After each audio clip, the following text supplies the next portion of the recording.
वर्तमान में सरकार की बहुत सी स्कीम्स हैं, बैंक की बहुत सी स्कीम्स होती हैं जहाँ पे युवा लोग अपना स्टार्टअप जो करना चाहते हैं उनको कभी कभी लोन मिल सकते हैं या अन्य किस्म के उनको फायदे मिल सकते हैं।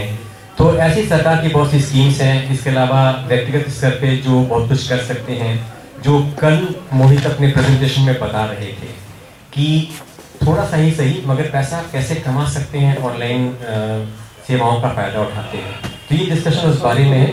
मैं सबसे पहले निवेदन करूंगा कि हर पैनलिस्ट 3 पॉइंट दे जो आज का युवा, जैसे कि लोग यहाँ बैठे हुए हैं, ऐसे लोग अपनी आय बढ़ाने के लिए, अपने खर्च कम करने के लिए क्या कर सकते हैं। जस्ट 3 पॉइंट्स, बहुत ही संक्षेप में। तो starting with Gaurav. So my name is Gaurav first of all and good morning all of you। तो मैं आपको बताऊंगा कि आप किस प्रकार से अपनी जो पैसा है, अगर आप कोई जॉब करते हैं, जॉब में हमको क्या होता है कि हम लोगों को अगर एक मंथली इनकम मिल रही है तो हम लोग मेनली क्या करते हैं कि अपने गोल्स एक मंथ में हमें क्या क्या करना है, क्या क्या हमें एक्सपेंसेस करने हैं, वो चीज़ हम लोग पहले से डिसाइड नहीं करते हैं। एग्जाम्पल के लिए अगर 20,000 रुपये तनख्वाह मिलती है तो हम लोग उसको उड़ा देते हैं हफ्ते भर में, लेकिन हमको ऐसा नहीं करना है। हमको अपनी 100% इनकम में से एटलीस्ट 15 to 20% हमको एक सेविंग अकाउंट में जमा करनी चाहिए। सेविंग का मतलब ये नहीं कि आप लोग किसी बैंक में जा करके या फिर कुछ और। आपको अगर मैं बैंक की बात करूं तो बैंक आपको केवल 4% इंटरेस्ट के आसपास देता होगा। अगर आप एफडीज में भी डालते हैं तो वो केवल आपको 7 या 8% के आसपास एफडी देता है। लेकिन अगर आप किसी ऐसे सोर्स में अपना पैसा डालते हैं जहां पर आपको मोर देन 10 to 12% का रिटर्न मिल रहा है, तो वो आपकी जो एक्सपेंसेस है, जो आपके सेविंग्स है, उनको बहुत बढ़ाएगा। लाइक म्यूचुअल फंड्स हो गए या फिर स्टॉक मार्केट हो गए या फिर किसी भी ऐसी जगह आप अपना पैसा डाल सकते हैं जहां से आपको अच्छा रिटर्न मिलने वाला है। And those points I will discuss later on. So these are the actually points: mutual fund, stock market and some bonds even.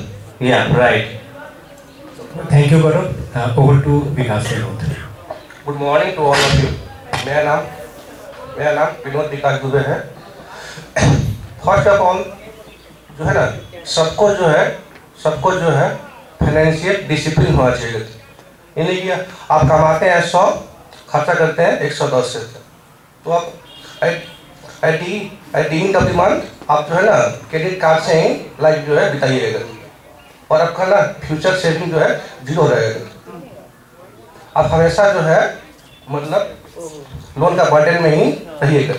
तो हम ये बोलना चाहते हैं कि आप 100 कमाइएगा, उसमें से एटलीस्ट 10 जो है ना 10 रुपया जो है बचाइएगा।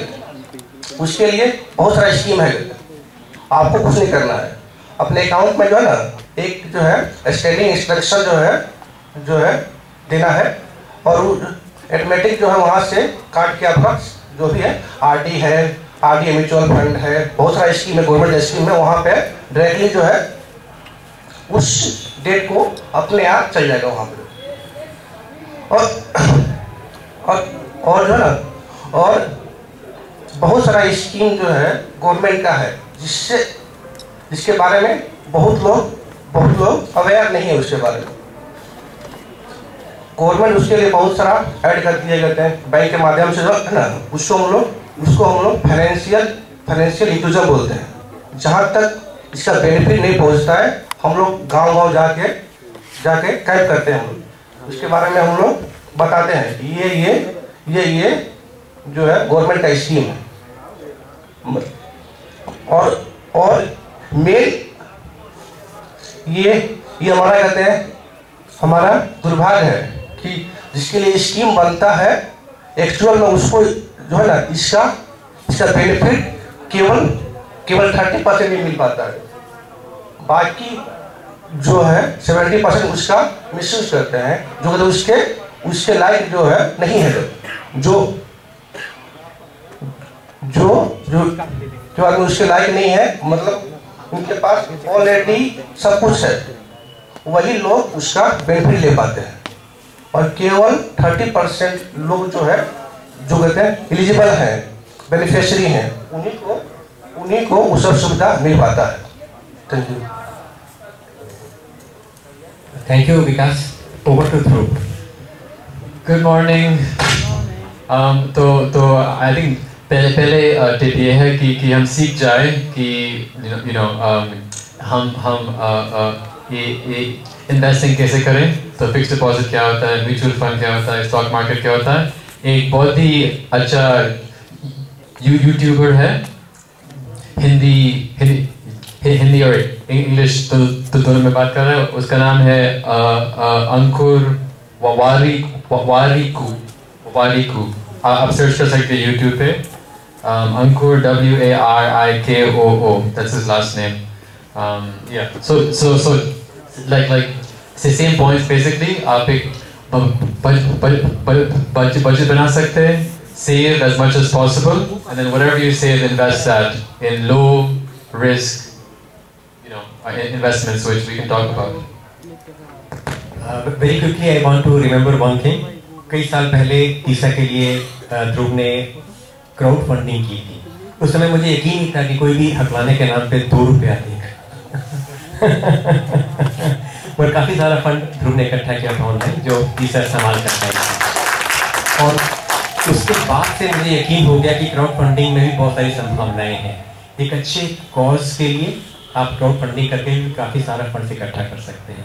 So thank you Dhruv for teaching me the skill of crowdfunding. Over to Mohit. Hello.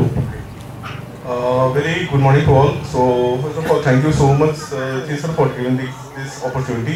मुझे basic पता है फाइनेंशियल एजुकेशन के बारे में। वो कैसे पता, लाइक आई बुक रीडिंग का मुझे एक हैबिट लग गया कब से, जब मैं एक किताब पढ़ा था, रिच डैड पुअर डैड। सो किसने ये किताब का नाम सुना है? Everyone has read. So this is one of the best book. So इसका इम्प्लीमेंटेशन ज़्यादा जरूरी है, राइट? सो मैं यहाँ पे एक बेसिक बात शेयर करना चाहता हूँ कि like what is this mutual fund and all. So किनको म्यूचुअल फंड में इन्वेस्ट किए हुए हैं पहले से? परफेक्ट। और किनको म्यूचुअल फंड के बारे में ज़्यादा नहीं पता है? Okay, there are quite a few people. Okay, so basically mutual fund is a pool of money, right, जो कि फंड हाउस कलेक्ट करते हैं to invest in the market, right? So mutual fund का 3-4 तरीके का टाइप्स होता है। पहला वो होता है डेब्ट, जो कि गवर्नमेंट सिक्योरिटीज बॉन्ड्स में पैसा लगाया जाता है। सेकेंड है इक्विटी मार्केट, जो कि स्टॉक मार्केट में पैसा लगाते हैं फंड हाउस, राइट? और थर्ड है हाइब्रिड फंड। हाइब्रिड फंड में आपको दोनों में रहता है पैसा, लाइक स्टॉक मार्केट में और गवर्नमेंट बॉन्ड्स एंड सिक्योरिटीज में पैसा लगाया जाता है। ओके, सो और एक नया टाइप का फंड भी आया है जिसको इंडेक्स फंड बोलते हैं, जिसमें हम लोग निफ्टी 50, सेंसेक्स, बैंक निफ्टी वगैरह में, और जैसे आईटी का जितना भी स्टॉक है उसमें इंडेक्स में पैसा लगाया जाता है। So it depends on your risk portfolio, आप कितना रिस्क ले सकते हैं, उसके बेसिस में आप म्यूचुअल फंड को सेलेक्ट कर सकते हैं, राइट? अगर आप यंग हैं, आप बिलो 25 है, तो I definitely suggest you should invest in the equity market, क्योंकि इक्विटी मार्केट रिस्की है, but in the long term देखिएगा ना तो ज्यादा रिस्की रहता नहीं है, वो निफ्टी को भी क्रैक कर लेता है। और क्योंकि हम लोग का जो इन्फ्लुएंसर है वो 7% हो, तो हम लोग को ज्यादा ही एक साल में 7% से ज्यादा ही इनकम चाहिए। तो for that equity is best. और डेब्ट आप अगर नहीं लेना चाहते, कंजर्वेटिव सोच सकते हैं, तो डेब्ट इज बेस्ट ऑप्शन। अगर आप दोनों में लेना चाहते हैं तो हाइब्रिड आप चूज कीजिए। इंडेक्स फंड को भी चूज कर सकते हैं, दैट इज वेरी रिस्क नहीं है, क्योंकि वो इन्फ्लेशन को क्रैक किया, वो निफ्टी का जो रेट ऑफ इंटरेस्ट है 12%, उसको भी क्रैक किया हो, तो index is also a good option. Ya, so that's it from my end. Thank you. Now we can take one question, and because it's already past 11, so एक सवाल हम लेना चाहेंगे। किसी का कोई भी सवाल है फाइनेंस से डील करता हुआ?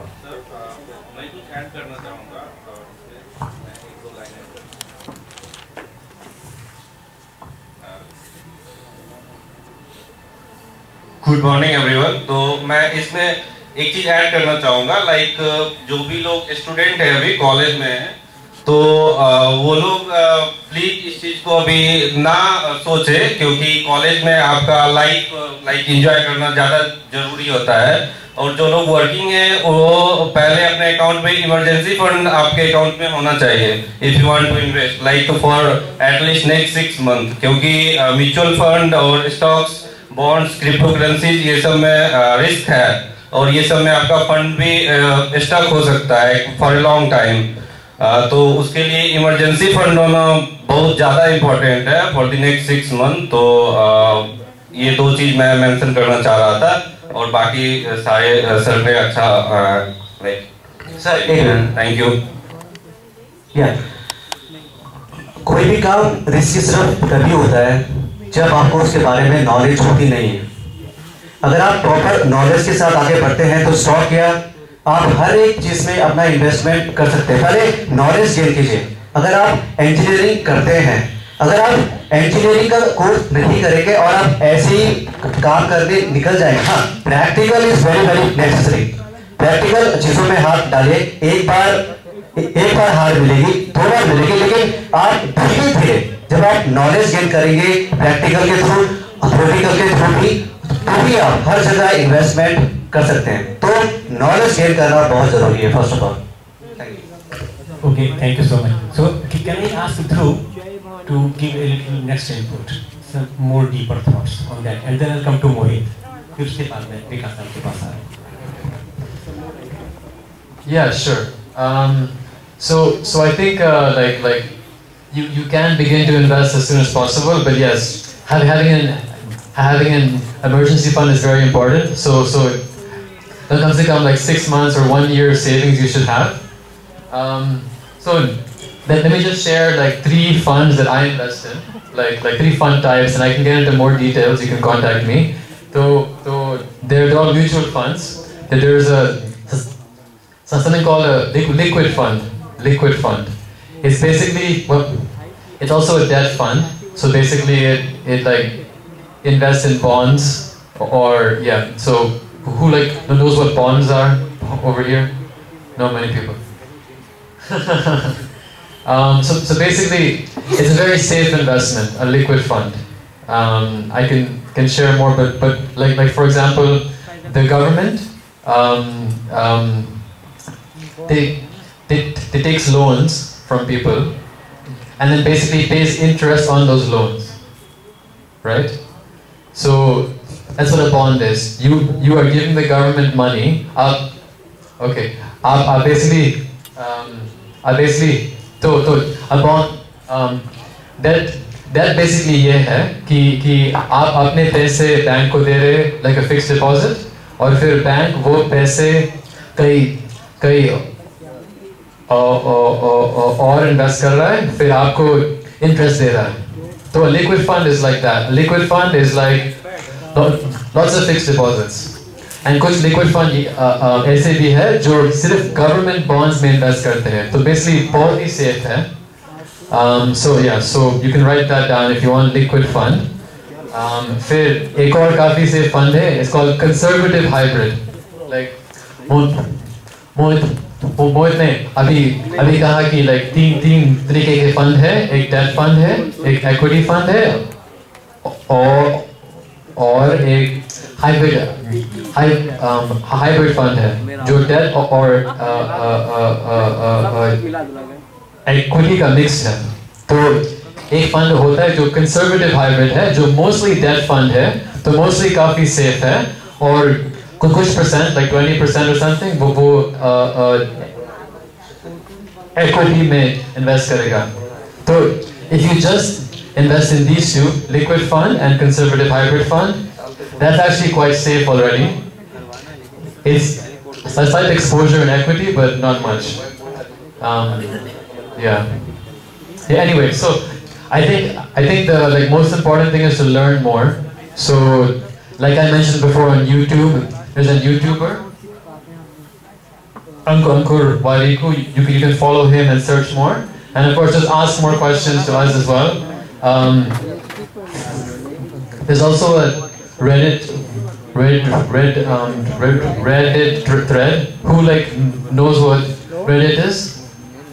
Okay, some people. So you can like search on Reddit India investments. It's a forum on Reddit with like lots of good advice also. Anyway, if you have more questions, you can come and ask me more details. But I think for lots of people, it's just too much information. Over to Mohit. Okay so अब मैं थोड़ा सा next बात करना चाहता हूँ अपने बारे में नहीं लेकिन दूसरों के बारे में जो कि अपने परिवार है राइट वो बहुत इंपॉर्टेंट हो जाती है इसमें मैं 2 पॉइंट यहाँ पे रेस करना चाहता हूँ एक है लाइफ इंश्योरेंस और एक है हेल्थ इंश्योरेंस राइट जो यंग है they won't need much but life insurance में अगर आपका एज कम है तो प्रीमियम कम आता है ये भी आपको देखना पड़ेगा आपका like if you are 30 plus और माइट बी 32 प्लस तो फिर प्रीमियम ज्यादा पे करना पड़ेगा जो कि एक्सपेंस बर्डन हो जाता है जैसे आपका अगर 20-22 साल में आप अगर 50 लाख का इंश्योरेंस लेते हैं तो प्रीमियम बहुत माइनर आता है अगर वही प्रीमियम आप 35 साल या 30, 34, 32 में लेते हैं तो फिर प्रीमियम ज्यादा होता है राइट तो आपको अपना परिवार के बारे में भी सोचना बहुत इंपॉर्टेंट हो जाता है मुझे रियलाइज हुआ जब मेरा शादी हुआ तब मुझे थोड़ा सा रियलाइज हुआ तो इट डिपेंड्स ऑन यू अगर आप इन्वेस्ट कर सकते हैं तो यू शुड और हेल्थ इंश्योरेंस में तो बहुत इंपॉर्टेंट है क्योंकि हेल्थ इंश्योरेंस जब भी कुछ भी पता नहीं कि लाइफ में कब क्या हो जाए तो फिर एक हेल्थ इंश्योरेंस पॉलिसी रखना ही चाहिए इट डजंट मैटर कि आप कितने एज के हों तो ये 2 तरीके का आप मेरे एंड से रहेगा बाकी एक थर्ड बहुत सारा और भी पॉलिसी आता है जैसे यूलिप यूनिट लिंक्ड पॉलिसी तो दिस इज बुलशिट ये सब बेकार होती है ये सब पे आप मत ही जाइएगा क्योंकि आप इंश्योरेंस में इन्वेस्ट नहीं कर रहे हो पैसा वहां पे इन्वेस्टमेंट की तरफ से मत देखो अपने परिवार के लिए देखो तो ये 2 चीज मेरे तरफ से रहेगा थैंक यू अभी आपने बोला कि हेल्थ इंश्योरेंस में इन्वेस्ट करना चाहिए कौन सा बेस्ट आपको मार्केट में जो भी अवेलेबल है वैसे तो हेल्थ इंश्योरेंस तो बहुत तरीके का आपको मिलेगा लेकिन मैं लाइफ इंश्योरेंस पॉलिसी लिया हूँ और जो पापा ये सब थे तो फिर आईसीसी से भी लिए हुए हैं so life insurance is one of the safest thing आप उसके अलावा भी आईसीसी में जा सकते हैं उसके अलावा 1-2 और है health star India health insurance etc तो आप उसको भी देख सकते हैं लेकिन आपको रिसर्च करना पड़ेगा क्योंकि आपका पैसा है सो यू नीड टू आपको रिसर्च करना पड़ेगा कौन सा बेस्ट है कौन सा सही नहीं है मैं एक चैनल का नाम बताना चाहता हूँ जैसे ध्रुव ने बताया एक और है प्रांजल कामरा कौन नाम सुने हैं प्रांजल कामरा सो आप लोग को ये भी पता होगा कि he is a stammer person also right so आप उनका चैनल भी देखिए this one of the best in his industry तो आपको रिसर्च करना पड़ेगा तभी आप पैसा लगाएंगे थैंक यू सो मच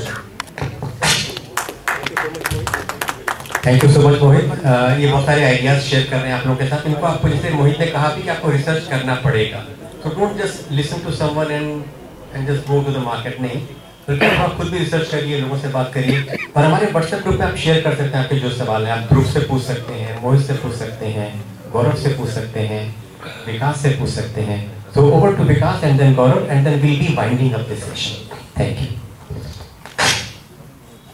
आप लोग को जो है एक बात बोलना चाहते हैं आप लोग कोई भी रिस्की इन्वेस्टमेंट कहीं से ना लोन लेके बोरो करके कभी नहीं करना चाहिए जितना रिस्क जो है ना ले सकते हैं जितना आपके पास फंड है उसी फंड से रिस्की इन्वेस्टमेंट जो है करना चाहिए क्योंकि टाइम का कोई भी फिक्स नहीं है कोई मान लीजिए अभी जो है ना पेंडेमिक जो है आ जाएगा पेंडेमिक में अप एंड डाउन जो है क्या करते हैं कोई भी पॉलिटिकल डिसीजन जो है उसके शेयर मार्केट के अगेंस्ट में लिया जाए उससे ना शेयर मार्केट जो है क्रैश हो सकता है इसलिए कोई भी इन्वेस्टमेंट कीजिए अपना रिस्क एपेटाइट जो है देखते हुए कीजिए नहीं कहीं से लोन लेके किसी से उधार लेके कभी मत कीजिएगा और म्यूचुअल फंड के बारे में ध्रुव जी मोहित जी बहुत कुछ जो है बोल चुके हैं हम बोलना चाहते हैं शेयर मार्केट के बारे में हमें से NSE सर्टिफाइड जो है ब्रोकर हैं। और आप लोग को कोई भी इनकम टैक्स फाइलिंग में कोई भी दिक्कत है उसका भी हम जो है सर्टिफाइड जो है ऑफिसर है उसका आप लोग मेरा जो है ना नंबर ले सकते हैं, कभी भी कोई भी दिक्कत हो सकता है, दोनों चीज में करते हैं हमसे जो है ना पर्सनली जो है कांटेक्ट कर सकते हैं। और हम जो कुछ बैंकिंग स्कीम के बारे में बोलना चाहते हैं। बहुत लोग जो है गवर्नमेंट स्कीम के बारे में जागरूक नहीं है और जो है ना जिनको मिलना चाहिए बेनिफिट उनको नहीं मिल पाता है। जैसे मान लीजिए बहुत सारे यहाँ पर जो बच्चे हैं अभी जो है पढ़ रहे हैं, ग्रेजुएट अभी जो है ना ग्रेजुएशन जो है कर रहे हैं, मास्टर करना है। मास्टर जो है करने में बहुत सारा जो है एक्सपेंस आता है। आप कोई भी इंडिया में प्रीमियर इंस्टीट्यूट में उसमें 157 इंस्टीट्यूट का नाम है। आप हायर स्टडी करते हैं, आपको विदाउट कोलेटरल आपको 50 लाख तक at minimum rate of interest आपको लोन मिलता है, केवल आपका जो है क्वालिफिकेशन देख के, आपका मेरिट देख के। और जैसे मान लीजिए बहुत सारे लोग हैं, सबको आज के टाइम में जॉब मिलना संभव नहीं है और उससे जॉब से बेटर है कि अपना कुछ जो है ना स्टार्टअप कीजिए, कहते हैं बिजनेस कीजिएगा। बहुत सारा स्कीम है जिससे कहते हैं अभी हाल में अभी नया स्कीम प्रधानमंत्री लॉन्च किए हैं, पीएम विश्वकर्मा स्कीम पे। जो भी आदमी इंफ्रास्ट्रक्चर जो है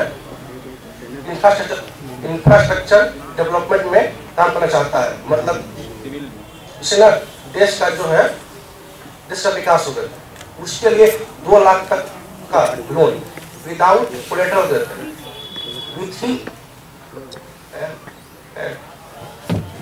इतने भी जो है उनको मिल जाता है। और ये ऑनलाइन पोर्टल है, पीएम विश्वकर्मा पोर्टल जो है आप ऑनलाइन जो है गूगल पे भी सर्च कर सकते हैं, वहां से आप अप्लाई जो है कर सकते हैं। आपको इंटर पास होना चाहिए। और एक जो है ये प्रधानमंत्री का ये लोन है, पीएम स्टार्टअप इंडिया का, उसमें है कि अगर मान लीजिए आप SC/ST से बिलोंग करते हैं, वुमेन बेनिफिशियरी है, आपको 10 लाख से लोन चालू है अप टू 1 CR तक विदाउट कोलेटरल जो है आपको लोन मिलता है बिजनेस के लिए। उसका रेट ऑफ इंटरेस्ट भी एकदम मिनिमम है और उसमें साथ में आपको सब्सिडी में मिलता है 35% तक। अगर आप SC/ST से बिलोंग करते हैं या वुमेन बेनिफिशियरी है, फर्स्ट टाइम कोई आप जो है स्टार्टअप जो है डाल रहे हैं, उसके लिए केवल है। उसके बाद मान लीजिए आपके पास आपका जो है एग्जिस्टिंग बिजनेस है, उसको आप और उसको मॉडिफाई करना चाहते हैं, आप उसको एक्सटेंड जो है रखना चाहते हैं, उसके लिए भी है ये PMADP लोन है। उसके लिए आप DIC ऑफिस से ऑनलाइन जो है अप्लाई कर सकते हैं, या DIC ऑफिस आपके शहर में नियर बाई जो भी आपका DIC ऑफिस है वहां से आप विजिट करके फॉर्म जो है सबमिट कर सकते हैं। उसमें भी SC/ST के लिए 40% है, OBC के लिए 35% और जनरल के लिए 25% सब्सिडी उसमें है। और उसमें है कि आप 3 साल जो है अब बिजनेस की लोन रिपेमेंट किए, उसके बाद ना आपको ना सेकेंड ट्रांच भी मिलता है विद सब्सिडी। ऐसे ना बहुत सारा स्कीम है। एटलीस्ट आप ऑनलाइन पोर्टल पे जाकर जो है ना आप लोग देखिएगा, एक पोर्टल है, आप लोग चाहते हैं तो उसका नाम भी लिख सकते हैं, जल समर पोर्टल। जन समर्थ, हाँ जन समर्थ, जन समर्थ पोर्टल, वहाँ पे बहुत सारा जो है गवर्नमेंट स्कीम का नाम दिया गया है। ऑनलाइन जो है अप्लाई करने का वहाँ पे जो है मोड दिया गया, अपना जो है एलिजिबिलिटी देखकर वहाँ पे ऑनलाइन जो है अप्लाई कर सकते हैं। और बैंक को देना ही है, अगर आप एलिजिबल है, लड़ना नहीं बैंक में जाके दीजिए ही, लेकिन आपको बैंक जो है डायरेक्टली जो है मना नहीं कर पाएगी।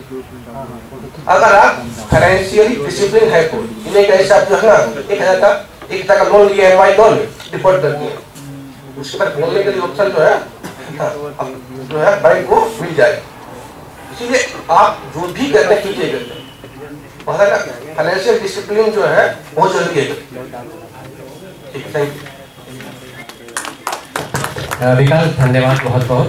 अब मैं गौरव से निवेदन करूंगा कि वो इस बातचीत को समराइज करके समेट। इसको पीछे रख देते हैं। यहाँ पे किस ने IPO के बारे में सुना है? IPO, ओके, IPO क्या होता है? Initial public offering.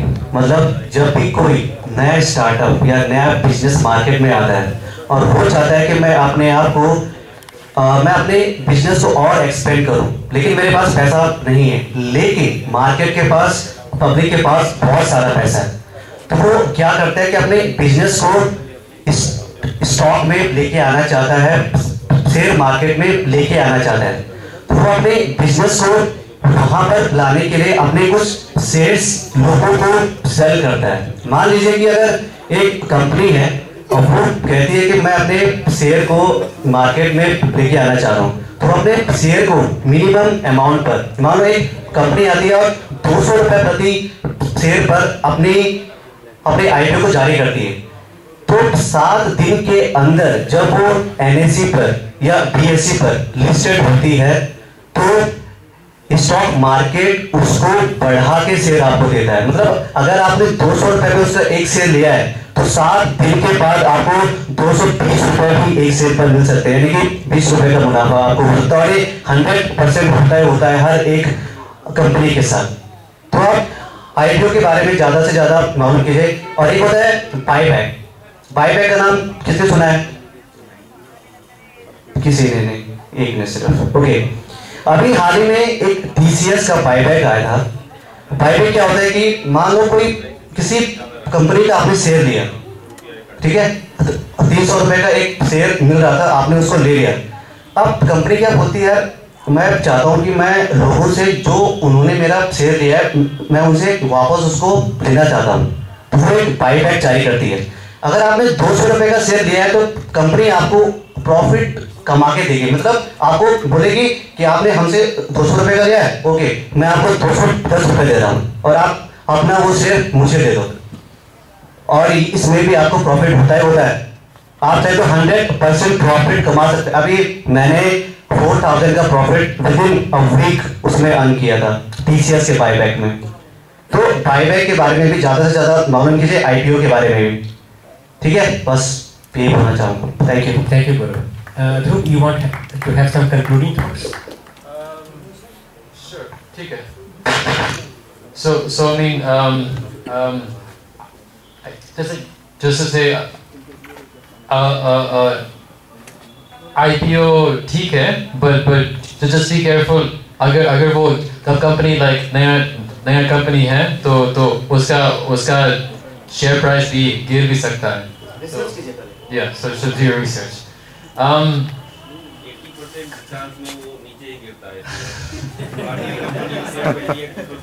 Exactly. So if it's a very like safe company, like Tata for example has a new company launching an IPO, then maybe it's safe. But like a brand new company you've never heard of, I would not recommend doing that. But anyway, yeah. So कितने लोग अभी mutual funds में invest करते हैं? Can you see the hands again? Okay, इतने सारे कोई नहीं है. Yeah, so basically मेरा recommendation ये होगा कि एक अकाउंट आप खोल सकते हैं, like I mean एक प्लेटफॉर्म म्यूचुअल फंड्स के लिए मेरे रिसर्च सही है, उसका नाम है कुबेरा। किसने कुबेरा मालूम है? Okay, few people. So anyway, it's a good kind of platform for investing in mutual funds. Yeah, and anyway, so if you have more questions, you can come and talk to us. But basically, oh yeah, one more thing I wanted to mention is very important. That kind of summarizes everything. एक movement है जिसका नाम है FIRE, FIRE. किसने सुना है FIRE movement? तो उसका like full form है Financially Independent, Retire Early. Financially independent, retire early. And so I think most of us want to retire early, right? Nobody wants to keep working till 60, 70 or even past 50 or something. So do some research. The FIRE movement kya hota hai? Essentially it's about living like simply, living minimalistically or living very simply now. Or you can save, invest as much as possible, so then you can then live off of your investments. आप फिर अपने investments से ही आपका रोजगार हो सकता है. So anyway, yeah, do some research on FIRE and more questions. Yeah, WhatsApp group or आप call भी कर सकते हैं. Okay, तो thank you so much. मैं सोच रहा हूँ क्वेश्चन आप लोग 1-to-1 ले लें, क्योंकि वहाँ पे 5 लोग बैठे हैं अपना रोल प्ले करने के लिए बहुत देर से.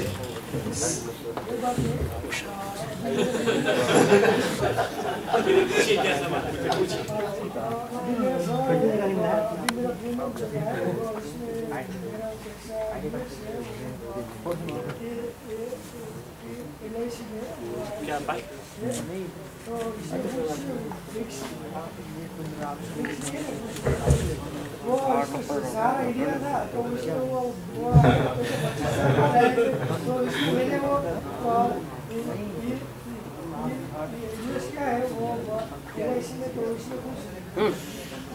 नहीं लाइफ इंश्योरेंस में कोई LIC company is very oldest company, 1956 की कंपनी है, तो वो सरकार के अधीन ही है.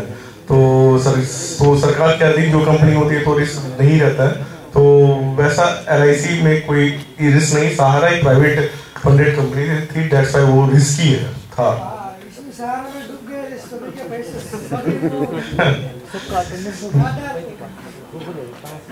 नहीं, लाइफ इंश्योरेंस में आपका पैसा डूबेगा नहीं बल्कि मिलेगा. एक लाइक पर्सनल चॉइस जो मैं करता हूँ, मैं कभी भी कोई इंडिविजुअल स्टॉक्स या कोई इंडिविजुअल कंपनी नहीं खरीदता हूँ.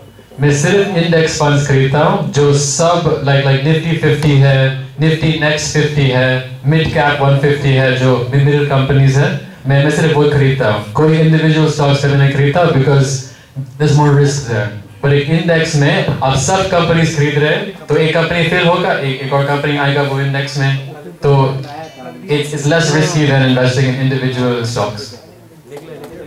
Thank you so much. Thank you so much, गौरव, विकास, ध्रुव, मोहित. मुझे लगा ध्रुव ये कहने जा रहे हैं I buy stocks only of TISA company. Every Sunday. Thank you so much. Thank you so much all of you. So Jharkhand group आ जाइए. झारखंड और कौन सा स्टेट आपके साथ? Bengal, Orissa, Jharkhand. Representing the biggest chunk of India. Give big hand for all.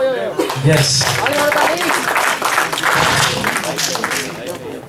Hello everyone.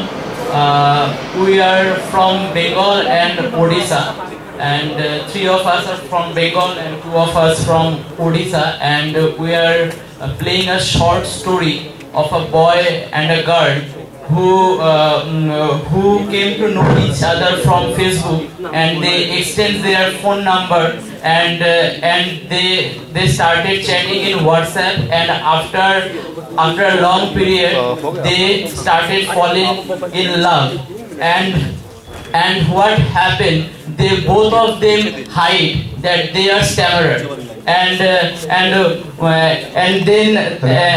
then there comes a day when when the boy and the girl proposed each other, and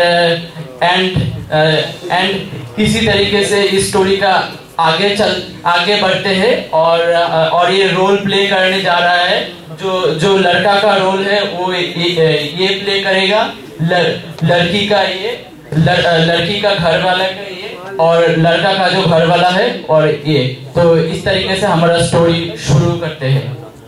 thank you. Start full लेता हूँ थोड़ा सा। अरे भाई angel रिया, ये कौन है रे भाई? फ्रेंड रिक्वेस्ट भेज दो क्या? वो एक्सेप्ट हो गया? देता हूँ मैसेज देकर। हाय एंजल रिया, हेलो हेलो, कैसा हो आप? ठीक हूँ, कहाँ आप से रहने वाले बताइए। हैं? हम ठीक है। मैं उड़ीसा से हूँ, आप कहाँ से हो जी? मैं बेंगलोर से हूँ। ठीक है, चलिए मैं आपका फ़ोन नंबर ले सकता हूँ? अरे बाप रे, इतना जल्दी आप तो फ़ोन नंबर पे आ गए। पहले थोड़ा जान पहचान तो कर लीजिए। कर लीजिए, मेरा व्हाट्सएप नंबर ले लीजिए, उसमें बात होगा। ठीक है भाई।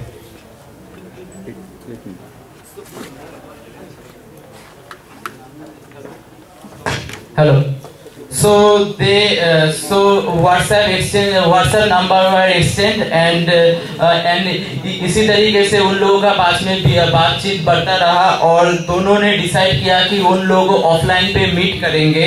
और जब उन लोगों को मीट किया तब वो लोग पूरा सरप्राइज था कि both of them are stammerer, and after a long conversation of their offline meet, they decided to marry, and इसी तरीके से स्टोरी का आगे बढ़ते हैं। तो ऑफलाइन में तो मीट करने जा रहा हूँ यार, तो क्या होगा? मेरा हकलाना है। ये हकलाने वाला लड़के का कोई की लड़की पसंद कर सकता है? ये मैं जा भी नहीं सकता, जा सकता हूँ, ये ठीक नहीं हुआ, मेरे को रिजेक्ट कर देगा शायद। अच्छा, तो मैं भी तो एक स्टैमर, मैं उससे मिलने जाऊंगी लड़के से, तो क्या पता शायद तो मेरे को पसंद करेगा कि नहीं करेगा। अरे भगवान, अभी क्या होगा। अच्छा चलो मिलते हैं, उसके बाद देखते हैं। बाद में जाता है। हाय एंजल रिया, आप कैसे हो? मैं ठीक हूँ जी। आप कैसे हो? आपका नाम क्या है? शांतिमय मंडल। मेरा नाम पूजा है जी। आप भी हकलाते हो? अरे भैया, आप भी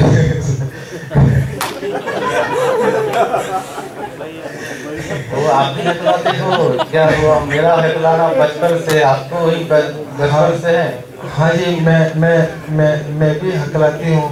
अरे हम दोनों तो हकलाते हैं, हमारे घर वाले कैसे मानेंगे हमको अपना ही? ठीक है, सुनो, हम लोग हकलाते हैं, हम लोगों का जोड़ी ठीक रहेगा। चलो हम लोग अपने अपने घर में बात करते हैं कि हम दोनों का पसंद है एक लड़का लड़की से।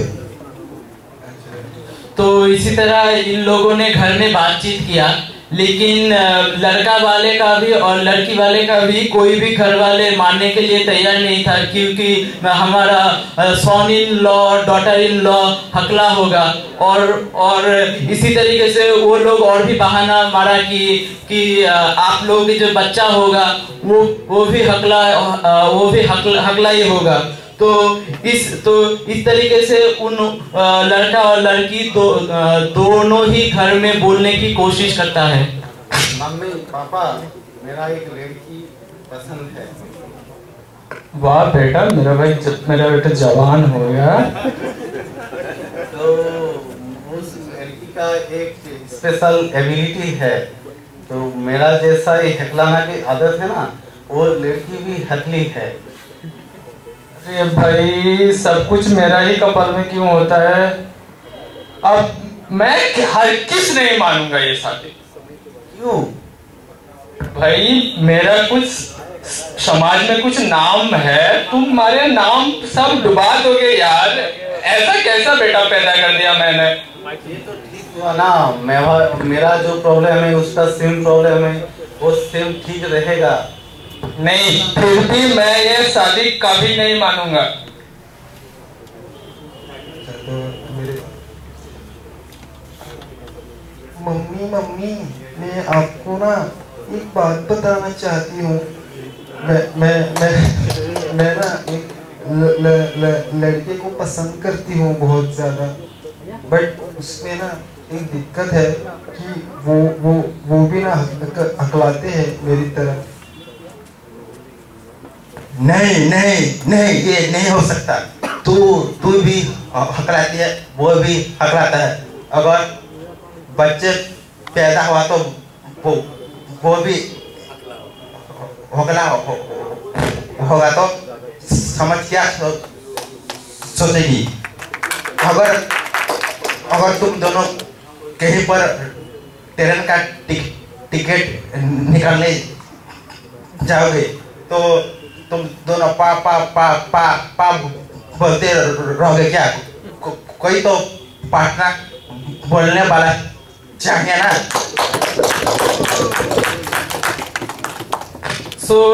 इसी तरह दोनों ही घर में बात बोले, लेकिन किसी का भी घर वाला मानने के लिए तैयार नहीं था।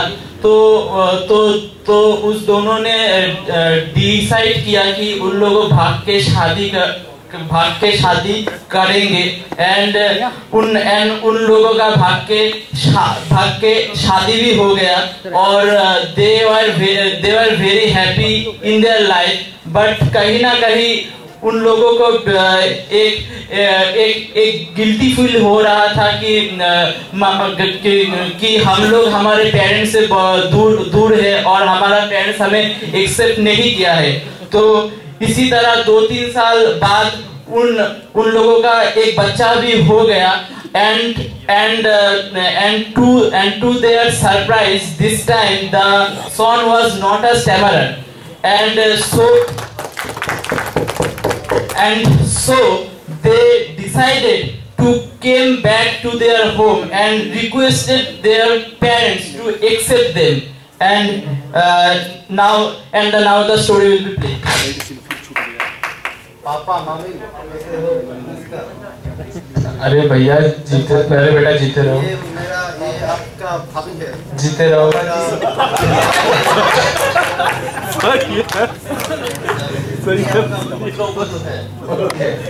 जीते रहो बेटा, जीते रहो।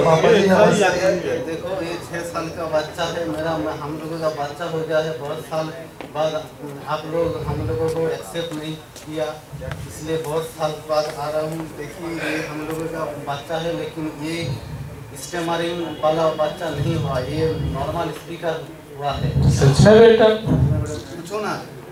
बेटा क्या नाम है तुम्हारा? मेरा नाम चिंटू है। अरे भाई मेरा पोता भी ऐसा मेरी तरह ही नॉर्मल हो गया। वाह बेटा, भाई ये है ना मेरा बेटा और ये है ना मेरी बेटी।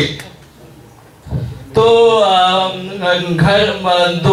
दोनों के ही घर वाले एक्सेप्ट कर लिए और इसी तरीके से हमें ये पता चला कि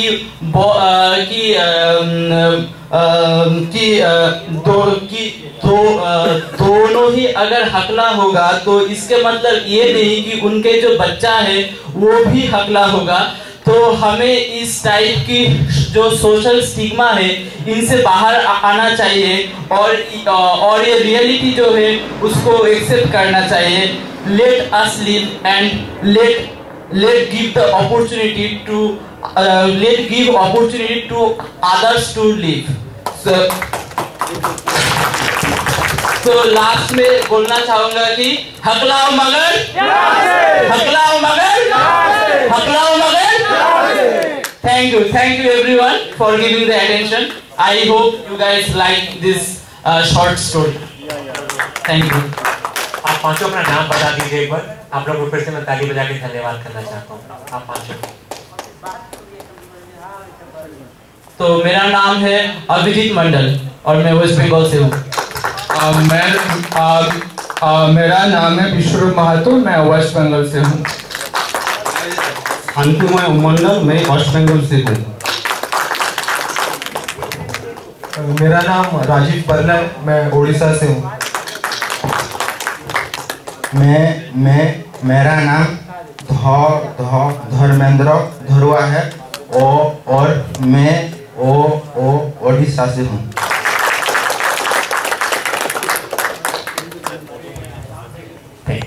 तो इस बढ़िया से रोल प्ले के बाद, क्योंकि इस रोल प्ले में एक बड़ा अच्छा मैसेज था कि हकलाने वालों के बच्चे भी हकलाएं, ये कोई जरूरी नहीं है।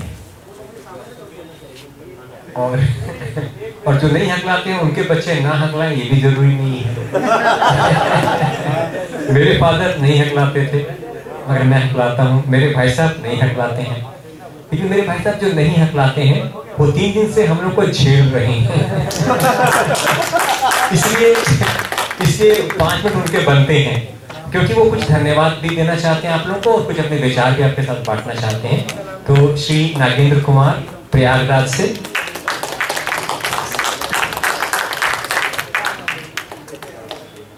धन्यवाद डॉक्टर साहब, मुझे भी मौका मिला कि आपके साथ मंच पर कुछ कहने का। अमूमन हम जो सामान्य आदमी है उसे कभी मंच पर आकर बैठने का मौका तो मिलता नहीं है जहाँ कुछ आप कह सके। हो सकता मैं भी हकलाने लगूं मंच पर बैठकर, क्योंकि होता ये कि आपके बोलने के साथ आपका दिमाग का आपस में संतुलन नहीं बन पाता, या आप नहीं सोच पाते कि हमें आप क्या बोलना। तो 3 दिन की कार्यशाला थी, बहुत अच्छा लगा और कुछ बातें मुझे भी अच्छी लगी, जिसमें से मैंने कुछ नोट भी किया आपको बताने के लिए। तो बाहर एक स्लोगन लिखा, मुझे बहुत अच्छा लगा, अगलाओ मगर प्यार से, जूझो मत अपने आप से। एक अच्छी बात है ये, जूझना नहीं है, क्योंकि हर जगह चीज़ें दिखती है लोगों के बीच में, लोग परेशान होते हैं, यार क्या बताओ, ये भी कोई ज़िंदगी जीने की है नहीं, इस ज़िंदगी में जीना है और आगे भी बढ़ना है। मेरे विचार से आप जो मंच इस्तेमाल करते हैं, भीड़ में जाके बोलते हैं, ये सब भी आपके हकलाने की समस्या को कम करती है, हल करती है। और टीसा के कॉन्फ्रेंस में मेरी यही इच्छा है, आप सब लोग हमेशा आएँ। साल में एक बार होता है, इसमें सब लोग गेट टुगेदर होते हैं, एक दूसरे से बात करते हैं, मिलते हैं, डिफरेंट राज्यों से होते हैं। अमूमन ज़िंदगी एक शहर में शुरू होती है, वहीं ख़त्म हो जाती है। हम लोग का सौभाग्य इसलिए अच्छा रहा, फादर आर्मी में थे, जैसे हम लोग लालन पालन डिफरेंट स्टेट्स में हुआ, पुणे में, बेंगलोर में, आंध्र प्रदेश में, यूपी में, कालका में, ऐसा भी था। तो डिफरेंट जगहों में जाने से बहुत सी चीज़ें आपको मिलती हैं और आपको करने और देखने सुनने का मौका मिलता है। दूसरी बात यह कि टीसा ऐसा ग्रुप है जो आपको हर चीज़ फ्री देता है। कितनी संस्थाएं हैं आपके पूरे विश्व में, भारत में, जो बिना कुछ लिए नहीं करते। जैसे हमारा भी ग्रुप है, पेशनर्स का ग्रुप है, हम लोग जो कोशिश करते हैं, भैया पहले 500 रुपये जमा करो तब अपनी बात कहो, इससे पहले हम लोग बात नहीं सुनते। जब आप मेंबरशिप लेंगे लाइफ लॉन्ग के लिए, तभी आपकी समस्या हम सुनते हैं, आगे बढ़ते हैं। लेकिन इसमें ऐसा कुछ भी नहीं है। जो लोग टीसा से जुड़े हुए हैं और जो अपने बेहतरी में काफ़ी अच्छी स्थिति पे आ गए हैं, उन्हें चाहिए कि जो बाकी लोग हैं जिनकी समस्या अभी बनी हुई है, उनके साथ को रिलेट करें, उनसे बात करें और उन्हें भी थोड़ा समय जरूर दें। हकलाते हैं तो इसको इस बात को मानना भी चाहिए कि हम एक्सेप्ट करते हैं कि मैं हकलाता हूँ, न शर्म है, न डर है, न घबराहट। अगर ईश्वर ने कुछ जीवन में कमी दी है तो आपके पास बहुत से हुनर हैं। कुछ लोगों ने यहाँ मिकमरी की, अरे एक्टिंग की, एक्टर्स के, और कुछ लोगों ने गाने गाए, कुछ उन्हें कविताएं कहीं, बहुत अच्छा लगा। अगर ये आपको चीज़ें अच्छी लगती हैं तो इसे आप निरंतर करते रहिए, उससे आपका हकलाना भी काफ़ी हद तक कम हो जाए। क्योंकि आपका जो आपको लगता है कि मुझे अच्छी लगती है या मैं ये कर सकता हूँ, उसमें करेंगे तो हकलाना धीरे धीरे कम होता जाएगा। अंत में कार्यक्रम को सफल बनाने के लिए मोहित जी, श्याम कुमार जी, शुभम जी और नरेश जी को बहुत बहुत धन्यवाद करता हूँ। इन्हीं शब्दों के साथ अपनी बात, धन्यवाद।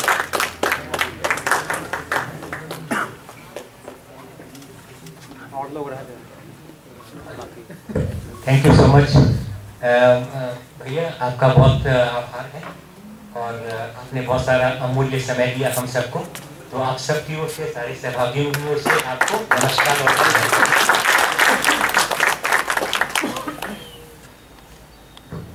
अब हम लोग 4 ग्रुप बनाएंगे और 4 ग्रुप में हम डिस्कस करने जा रहे हैं कि एसएचजी को कैसे स्ट्रॉन्ग बनाया जाए। तो आप लोग 4 ग्रुप बना लें, फिर मैं हर ग्रुप में एक फैसिलिटेटर बताऊंगा और फिर आप एसएचजी के बारे में डिस्कस करेंगे कि एसएचजी और वाइब्रेंट और रेगुलर कंसिस्टेंट कैसे बने। आप प्रैक्टिस कर सकते हैं, वो नंबर है एक इंडिया मार्ट का नंबर है जहाँ पर किसी भी बारे में इंक्वायरी कर सकते हैं सिर्फ प्रैक्टिस के लिए। Okay, so time starts, total time is 15 minutes.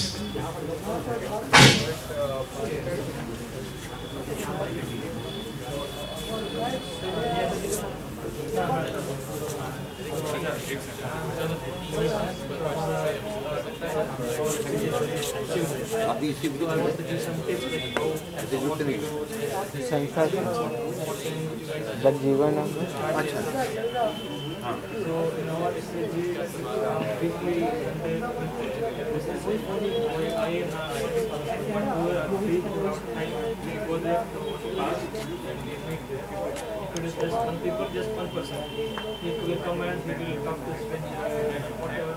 but it should be active. If people come, like they come, and if many people come, we do like debate games or group discussions, debates, and in the end, we all go to the benches and we talk to them. And then it was offline. And online, we have our WhatsApp group.